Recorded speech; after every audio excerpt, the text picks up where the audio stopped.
don't think you have to be perfect when you start a relationship, but you grow. But I didn't want to start a relationship because love is a dangerous thing if you jump into it but you're not ready. So I didn't want to start a relationship and then realize he don't want to change or he is not willing to change, and then but you've already invested especially for me, I had never had a boyfriend, and so I knew the first time I guess fell in love that it was gonna be I was gonna be attached because I had never had anything like that before. Yeah. And so I was really cautious pursuing or being okay with pursuing a relationship.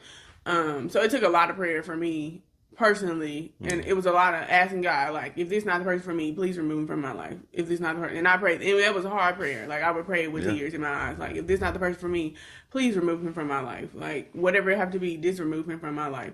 And we by this time we were best friends, like not even romantically, we were best friends. So I'm like, if God removed him from my life, I'm not losing my love interest. I'm losing my best friend. And so that was really hard just to pray that. And then it got to the point where I think this is where I guess it coincided with when Shai really started to like search and read for himself, just to figure out what truth was.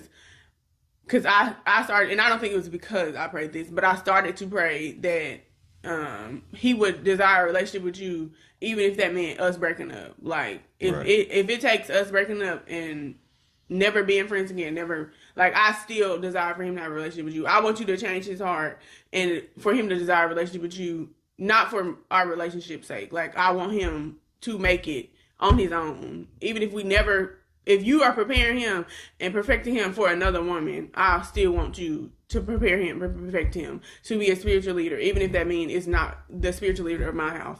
And so that's when I feel like God really started revealing stuff to both of us, because we both truly wanted to know what truth was and like understand what it was that like he ultimately desired for our lives personally and in our relationship. And I feel like that's when it started to change for me, because it was just a lot of stuff that I guess was unsure about. Yeah. Not just in our relationship, but just, everybody, the transition through college is, you just faced with a lot of stuff that you never seen or experienced before. So that was, I guess, the changing point for me.